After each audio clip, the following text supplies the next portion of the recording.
Tugce, kamusta na ba yung project mo para pagselosin yung anak ko kay Ruzgar? Going great. That's good then, very good.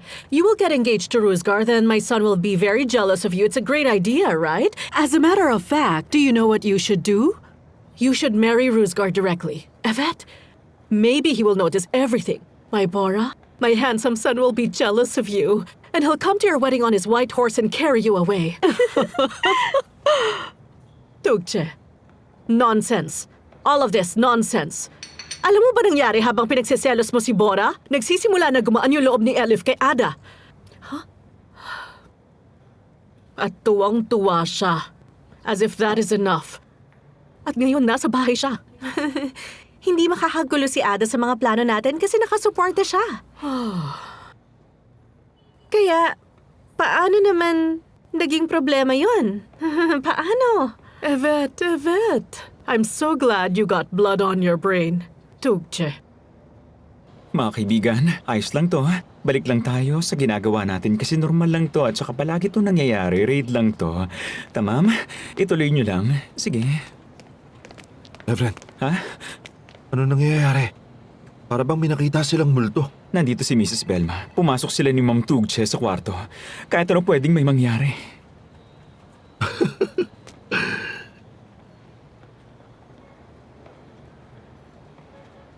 Seryoso ka? Allah. Tugce. Oh, Tugce. Last chance mo na to, Tugce. Pumunta ka sa bahay mamaya at tignan mo mismo. At saka mo ayusin ang mga plano mo. Anyway, please lang, come up with a results-oriented strategic plan para sa gagawin mo, hindi yung papalpak ka na naman. Tamam. Tugce. I'm sorry.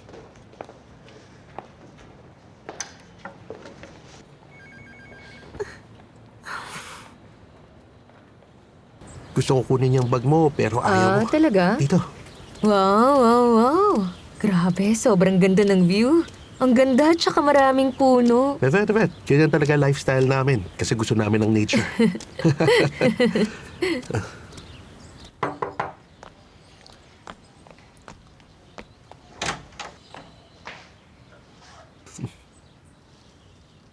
Mr. Ali? Dada. Sumabay na ako kay Miss Celine kasi papunta rin ako dito. Gusto kong dalawin si Bora para kamustahin. Nasaan ba? Nasaan siya? Kakamustahin ko. Ba't ka nakangiti? Hindi Humingiti ka. Hindi ako nakangiti. Umalis ka na. Teka, hintayin mo ako. Huwag kang umiti.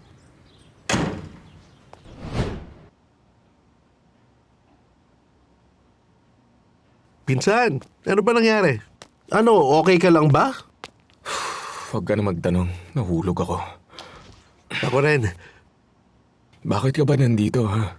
Pinsan, nahulog rin ako at saka parang hindi ka naman nasaktan, natataas mo pa paa mo. Nasa office ako. Nadapa nga ako. Ano ba sinasabi mo? Ikakwento ko na nga eh. Nasa office ako kanina, tapos... Ba't ba ganyan ang ngiti mo? Parang unggoy na may saging at tuwang-tuwa ka. Nakangiti ba ako, Beshi? Nakangiti ka kaya ngayon? Totoo ba? Hindi ko napansin eh. Celine? Teka nga, naalala ko bigla kasi... Kumusta na pala si Mr. Bora? Ay, nakakainis. Kagaya pa rin ng dati. Salamat, Beshi. Salamat talaga. Charger ng phone ko. Ngumingiti ka na naman. Hindi naman. Huwag ka nga ngumiti. Hindi na.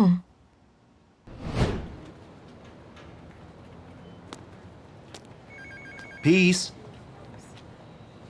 Dinalang kita ng kape para magkaayos tayo. Pasensya ka na nung nakaraan kung nagalit ako sa'yo. Nabasa mo ba na sa isip ko? Alam mo naman na nagsisimula pa lang tayong dalawa. Kinikilala pa kita. At saka, ang dami ko pang hindi alam tungkol sa'yo. Katulad ng ano? Marami. At saka kung...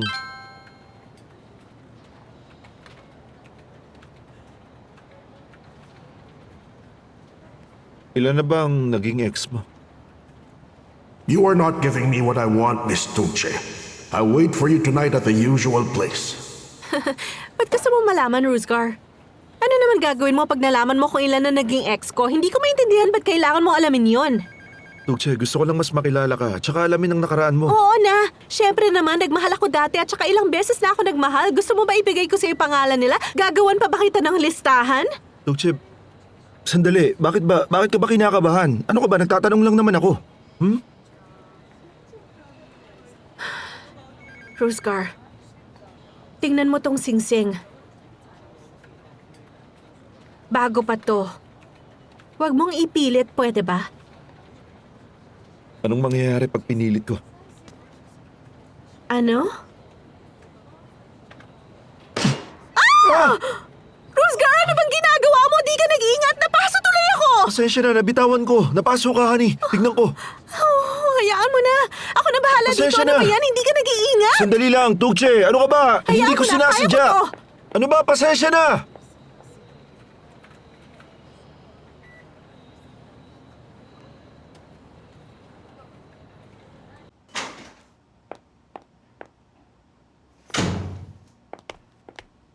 Welcome home, Grandma! Oh, alala. Nandito pala ang nag-iisang prinsesa ko.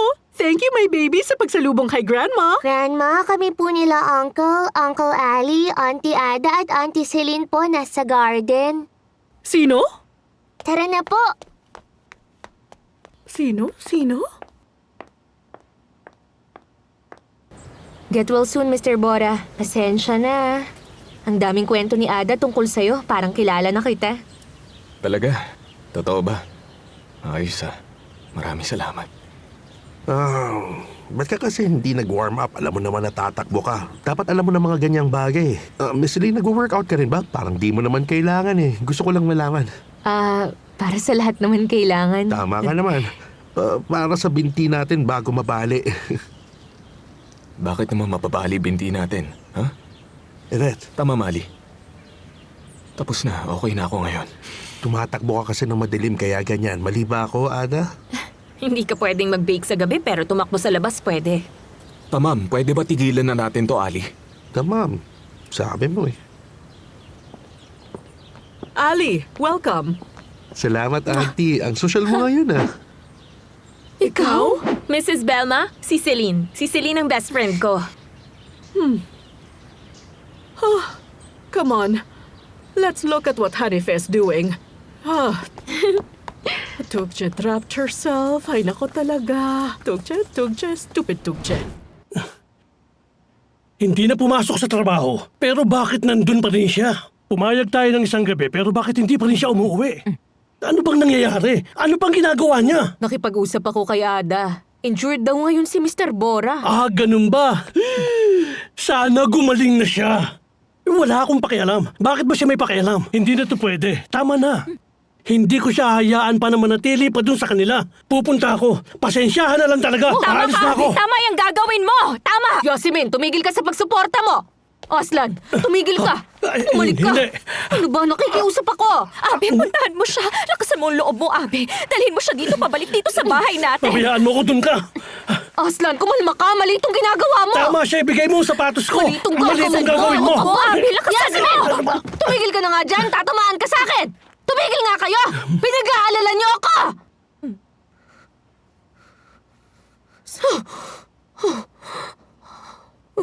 Sa tingin niyo ba may problema siya doon, ha? Kung pupunta tayong lahat doon, ha? Anong mangyayari, ha? Ano ba kayong dalawa, Yasmin? Ha?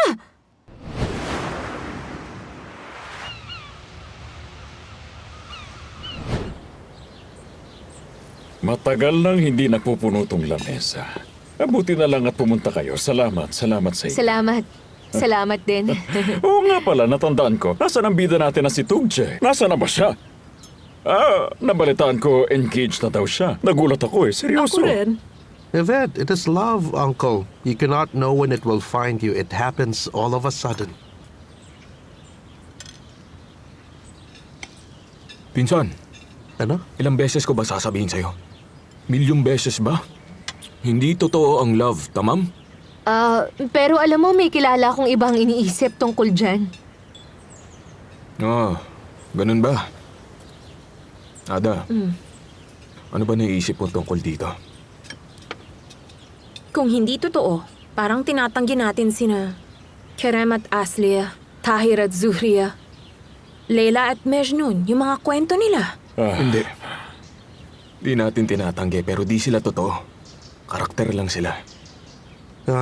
Di parang itinatanggi natin. Nakakahiya naman, lalo na dito tayo nag-uusap ng ganyan habang kumakain. Kaya wag na lang natin pag-usapan. Basta ako naniniwala ako sa love kasi para sa akin, love is everywhere.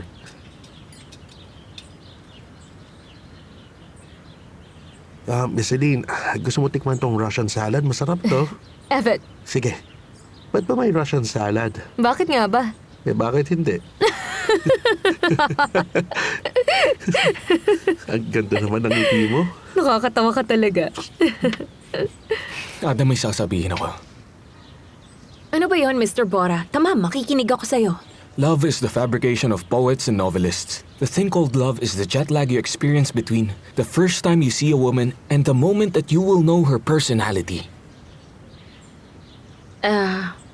So are you saying na ganun rin sa babae? Pag nakasama niya na yung lalaki? At saka pag nagkakamabutihan na sila? Ganun na nga.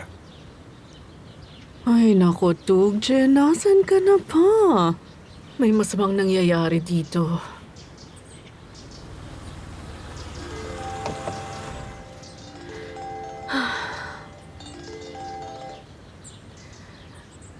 Ano bang gusto mo? Di ba sabi ko tapos na tayo? Ano? I don't agree with you, Mr. Bora. Ganun ba? Hindi na ako nagulat, Ada. Bakit naman hindi? Kasi babae ka.